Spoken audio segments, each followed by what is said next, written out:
जय श्री कृष्णा। राधे राधे। आज हम सुनेंगे कार्तिक मास कथा के 7वें अध्याय की कथा। बोलिए कृष्ण भगवान की जय हो। नारद जी कहते हैं, हे राजन, अब मैं कार्तिक मास में व्रत करने वालों के नियमों को कहता हूँ, आप ध्यान से सुनिए। कार्तिक के महीने में व्रत करने वाले को सभी प्रकार के आमिष पदार्थ जैसे मांस, उड़द, राई, खटाई और नशीली वस्तुओं का त्याग कर देना चाहिए। व्रत करने वाले को दूसरे का अन्न ग्रहण नहीं करना चाहिए, किसी से द्वेष नहीं करना चाहिए और तीर्थ के अतिरिक्त अन्य कोई भी यात्रा नहीं करनी चाहिए। देवता, वेद, ब्राह्मण, गाय, व्रती, नारी, राजा और गुरुजनों की निंदा भी नहीं करनी चाहिए। व्रत करने वाले को दाल, तिल, पकवान और दान किया हुआ भोजन ग्रहण नहीं करना चाहिए। किसी की चुगली या निंदा भी नहीं करनी चाहिए। किसी भी जीव का मांस नहीं छूना चाहिए।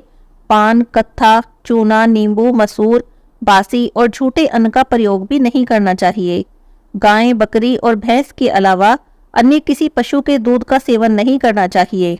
कांसे के पदार्थ में रखा हुआ पंचगव्य, बहुत छोटे घड़े का पानी और केवल अपने लिए ही पका हुआ अन्न प्रयोग करना चाहिए। कार्तिक महीने का व्रत करने वाले मनुष्य को सदैव ब्रह्मचर्य का पालन करना चाहिए। धरती पर सोना चाहिए और दिन के चौथे पहर में केवल एक बार पत्तल में भोजन करना चाहिए। कार्तिक महीने के व्रत करने वाले को कार्तिक माह में केवल नरक चतुर्दशी, जिसे छोटी दिवाली भी कहते हैं, उस दिन शरीर में तेल लगाना चाहिए। इसके अलावा पूरे महीने में शरीर में तेल नहीं लगाना चाहिए। कार्तिक माह में व्रत करने वाले मनुष्य को सिंघाड़ा, प्याज, मट्ठा, गाजर, मूली, काशीफल, लौकी, तरबूज, इन वस्तुओं का प्रयोग बिल्कुल भी नहीं करना चाहिए। चांडाल, पापी, मलेच्छ, पतित, व्रतहीन, ब्राह्मण द्रोही और नास्तिकों से तो बात भी नहीं करनी चाहिए। भगवान विष्णु को प्रसन्न करने के लिए अपनी शक्ति के अनुसार चंद्रायन आदि व्रत करने चाहिए और नियमों का पालन करना चाहिए।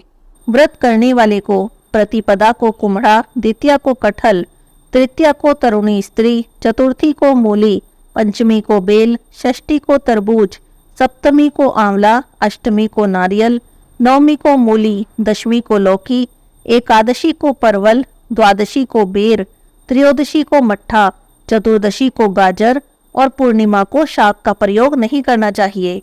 रविवार को आंवले का प्रयोग नहीं करना चाहिए।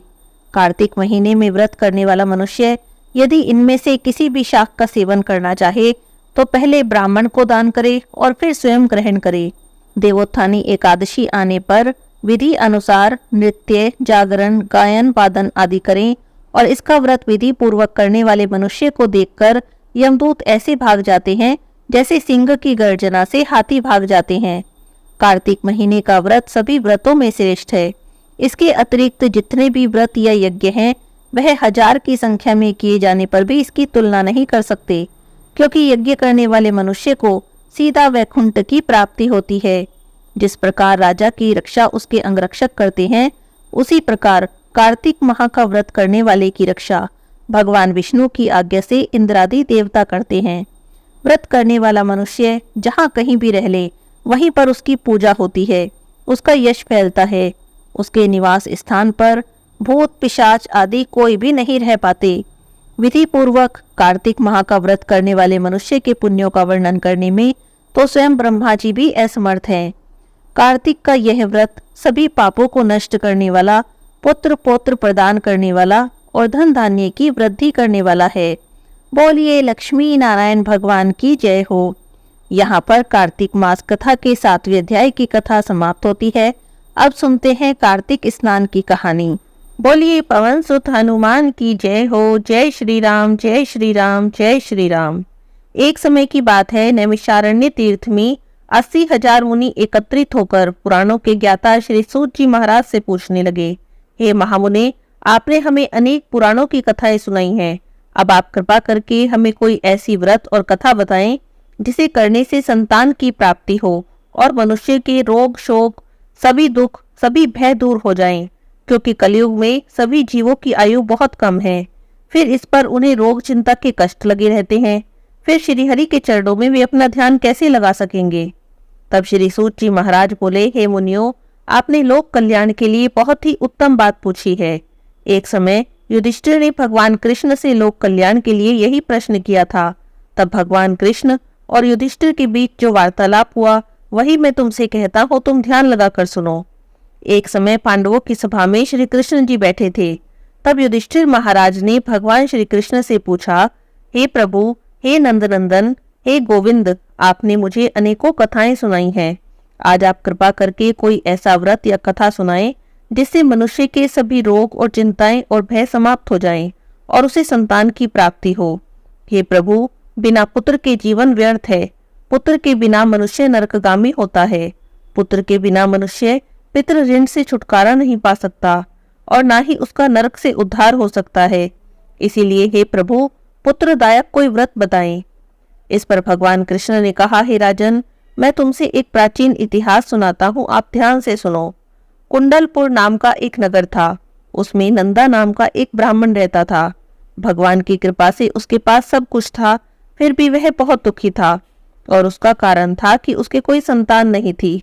उसकी पत्नी सुनंदा बड़ी पतिव्रता थी और भक्ति पूर्वक हनुमान जी की आराधना करती थी। मंगलवार का व्रत करती, शुद्ध सात्विक भोजन बनाती और हनुमान जी को भोग लगाती। हनुमान जी को भोग लगाने के बाद ही खुद भोजन करती। एक बार की बात है, मंगलवार का दिन था। उस दिन ब्राह्मणी कुछ कार्य में फंस गई और काम की अधिकता के कारण वह हनुमान जी के लिए भोग भी न बना सकी और उसने हनुमान जी का भोग भी नहीं लगाया। ऐसा सोचकर उसे बहुत दुख हुआ। उस दिन उसने कुछ भी नहीं खाया और अपने मन में प्रण कर लिया कि जब अगला मंगलवार आएगा तब वह हनुमान जी को भोग लगाकर ही अन्न जल ग्रहण करेगी। उसने अन्न जल का पूरी तरह से त्याग कर दिया। अब ब्राह्मणी प्रतिदिन भोजन बनाती, श्रद्धा से अपने पति को भोजन कराती, पर खुद भोजन नहीं करती और मन ही मन श्री हनुमान जी की आराधना करती रहती और उनसे क्षमा मांगती रहती। इसी तरह करते करते 6 दिन तो बीत गए। ब्राह्मणी सुनंदा अपने निश्चय के अनुसार भूखी प्यासी रही। अगला मंगलवार आने पर वह प्रातःकाल ही बेहोश होकर गिर पड़ी। ब्राह्मणी सुनंदा की इस भक्ति के प्रभाव से हनुमान जी बहुत प्रसन्न हुए और वहां पर प्रकट होकर बोले, सुनंदा उठो, मैं तुम्हारी भक्ति से बहुत प्रसन्न हूँ। तुम्हें जो चाहिए वो वरदान मुझसे मांग लो। सुनंदा अपने आराध्य देव हनुमान जी को अपने सामने देखकर आनंद की अधिकता से विहल हो गई और हनुमान जी के चरणों में गिर गई और बोली, हे प्रभु, मेरे कोई संतान नहीं है, कृपा करके मुझे संतान प्राप्ति का आशीर्वाद दे, आपकी बड़ी कृपा होगी। तब हनुमान जी ने कहा, ठीक है, जैसी तुम्हारी इच्छा है मैं उसे पूर्ण करूंगा। तुम्हें एक कन्या की प्राप्ति होगी, उसके अष्टांग प्रतिदिन सोना दिया करेंगे। इस तरह से कहकर हनुमान जी तो अंतर्ध्यान हो गए। ब्राह्मणी सुनंदा तो बहुत खुश हुई और उसने यह सब समाचार अपने पति से कहा।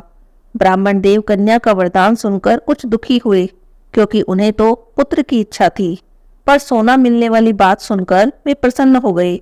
उन्होंने सोचा कि ऐसी कन्या के आने से मेरी निर्धनता भी समाप्त हो जाएगी।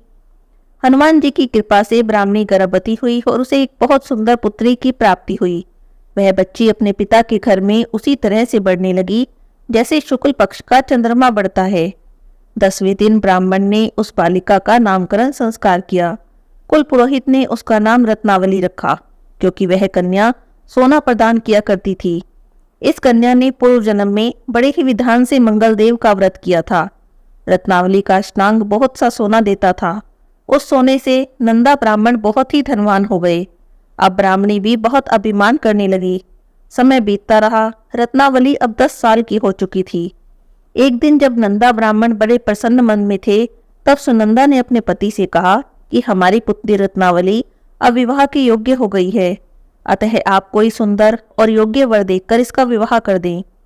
यह सुनकर ब्राह्मण ने कहा, अभी तो रत्नावली बहुत छोटी है।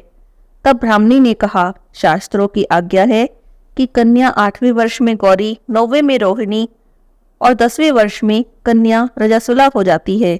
गौरी के दान से पाताल लोक की प्राप्ति होती है, राहिणी के दान से वैकुंठ लोक की प्राप्ति होती है और कन्या के दान से इंद्रलोक में सुखों की प्राप्ति होती है। हे पतिदेव, यदि रजस्वला का दान किया जाता है तो घोर नरक की प्राप्ति होती है। इस पर ब्राह्मण देव बोले कि अभी तो रत्नावली मात्र 10 वर्ष की है, मैंने तो 16-16 साल की कन्याओं के विवाह कराए हैं, अभी क्या जल्दी है। तब ब्राह्मणी सुनंदा बोली, आपको तो लोभ अधिक हो गया है। शास्त्रों में कहा गया है कि माता पिता और बड़ा भाई रजस्वला कन्या को देखते हैं तो नरकगामी हो जाते हैं। तब ब्राह्मण बोले, अच्छी बात है, मैं कल ही अवश्य ही योग्य वर की तलाश में अपने दूत भेजूंगा। दूसरे दिन ब्राह्मण ने अपने दूतों को बुलाया और आज्ञा दी, जैसी सुंदर मेरी कन्या है वैसा ही सुंदर वर उसके लिए तलाश करो। दूत अपने स्वामी की आज्ञा पाकर निकल पड़े। पंपई नगर में उन्होंने एक सुंदर लड़के को देखा। वह बालक एक ब्राह्मण परिवार का बहुत गुणवान पुत्र था और उसका नाम था सोमेश्वर। दूतों ने इस सुंदर और गुणवान ब्राह्मण पुत्र के बारे में अपने स्वामी को बताया। ब्राह्मण नंदा को भी सोमेश्वर बहुत अच्छा लगा। शुभ मुहूर्त में विधि पूर्वक कन्या का दान करके ब्राह्मण ब्राह्मणी संतुष्ट हुए, परंतु ब्राह्मण के मन में तो लोभ समाया हुआ था। उसने कन्यादान तो कर दिया, पर वह बहुत दुखी था। उसने विचार किया कि अब रत्नावली यहाँ से चली जाएगी। मुझे जो सोना मिलता था वह अब मिलेगा नहीं। मेरे पास जो धन था कुछ इसके विवाह में खर्च हो गया, और जो बचा है कुछ दिनों में ये भी खत्म हो जाएगा। मैंने तो इसका विवाह करके बहुत भूल कर दी। अब कोई ऐसा उपाय हो कि रत्नावली मेरे घर में ही रहे, अपने ससुराल न जाए। लोभ रूपी राक्षस ब्राह्मण के मस्तिष्क पर छाता जा रहा था। रात भर में उसने अपनी शैया पर बेचैनी से करवटें बदलते बदलते एक बड़ा ही क्रूर निर्णय लिया। उसने विचार किया कि जब रत्नावली को लेकर उसका पति सोमेश्वर अपने घर जाएगा तो वह मार्ग में छिपकर उसका वध कर देगा और अपनी लड़की को अपने घर ले आएगा, जिससे उसे नियमित रूप से सोना मिलता रहेगा और समाज का कोई मनुष्य उसे दोष भी नहीं देगा। प्रातःकाल हुआ तो नंदा और सुनंदा ने अपने जमाई और लड़की को बहुत सारा धन दिया और विदा कर दिया। सोमेश्वर अपनी पत्नी रत्नावली को लेकर अपने घर की तरफ चला। ब्राह्मण नंदा लोभ के कारण अपनी मति खो चुका था। पाप पुण्य का उसे विचार न रहा। अपने भयानक और क्रूर निर्णय को कार्य रूप देने के लिए अपने दूत को मार्ग में अपने जमाई का वध करने भेजा, ताकि रत्नावली से प्राप्त होने वाला सोना उसे हमेशा मिलता रहे और वो कभी निर्धन न हो। ब्राह्मण के दूत ने अपने स्वामी की आज्ञा का पालन करते हुए सोमेश्वर का मार्ग में ही वध कर दिया। समाचार पाकर ब्राह्मण नंदा मार्ग में पहुंचा और रोती अपनी पुत्री रत्नावली से बोला, हे पुत्री, मार्ग में लुटेरों ने तुम्हारे पति का वध कर दिया। भगवान की इच्छा के आगे किसी का वश नहीं चलता। तू अब मेरे घर ही चल, वहीं पर रहकर अपना शेष जीवन व्यतीत करना। जो भाग्य में लिखा हो वही होगा। अपने पति की अकाल मृत्यु से रत्नावली बहुत दुखी हुई। करुण क्रंदन रुदन करते हुए अपने पिता से बोली, पिताजी, इस संसार में जिस स्त्री का पति नहीं उसका तो जीना बेकार है। मैं तो अपने पति के साथ ही अपना शरीर जला दूंगी और सती होकर अपने इस जन्म को माता पिता के नाम करो और सास ससुर के यश को सार्थक करूंगी।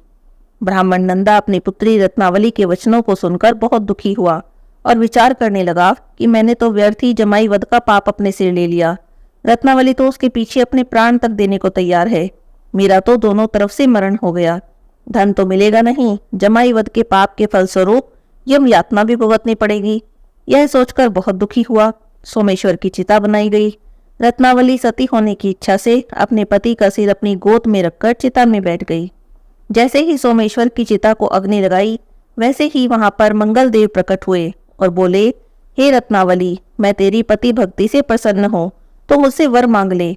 तब रत्नावली ने अपने पति का जीवन दान मांगा।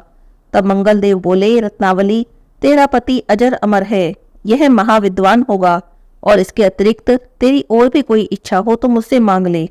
तब रत्नावली बोली, हे ग्रहों के स्वामी, यदि आप मुझ पर प्रसन्न हैं तो मुझे वरदान दीजिए कि जो भी मनुष्य मंगलवार के दिन प्रातःकाल लाल पुष्प लाल चंदन से पूजा करके आपका स्मरण करेगा, उसको कोई रोग व्याधि नहीं होगी, स्वजनों से वियोग नहीं होगा, सर्प अग्नि और शत्रुओं का भय नहीं होगा। जो भी स्त्री मंगलवार का व्रत करेगी वह विधवा नहीं होगी। तब मंगलदेव ने तथास्तु कहा और अंतर्ध्यान हो गए। सोमेश्वर मंगलदेव की कृपा से जीवित हो गया।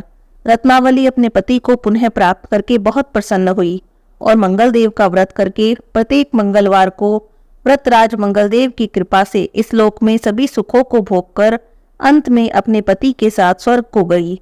बोलिए मंगल भगवान की जय हो, हनुमान जी की जय हो। तुलसी महारानी नमो नमो, हरि की पटरानी नमो नमो। तुलसी महारानी नमो नमो, हरि की पटरानी नमो नमो।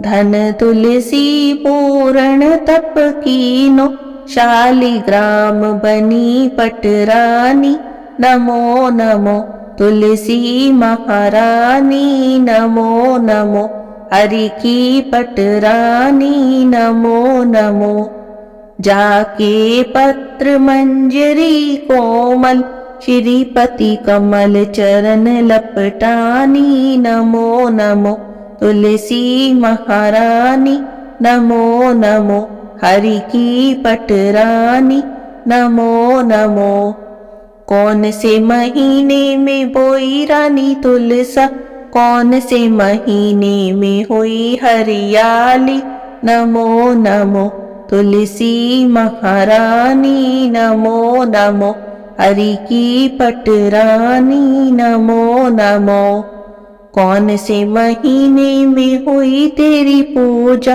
कौन से महीने में हुई पटरानी, नमो नमो तुलसी महारानी, नमो नमो तुलसी महारानी, नमो नमो आषाढ़ मास में बोई रानी तुलसा, सावन मास में हुई हरियाली, नमो नमो तुलसी महारानी, नमो नमो हरि की पटरानी, नमो नमो कार्तिक मास में हुई तेरी पूजा, मंगसिर मास में हुई पटरानी, नमो नमो तुलसी महारानी, नमो नमो हरि की पटरानी, नमो नमो धूप दीप नैवेद्य आरती, पुष्पन की वर्षा बरसानी, नमो नमो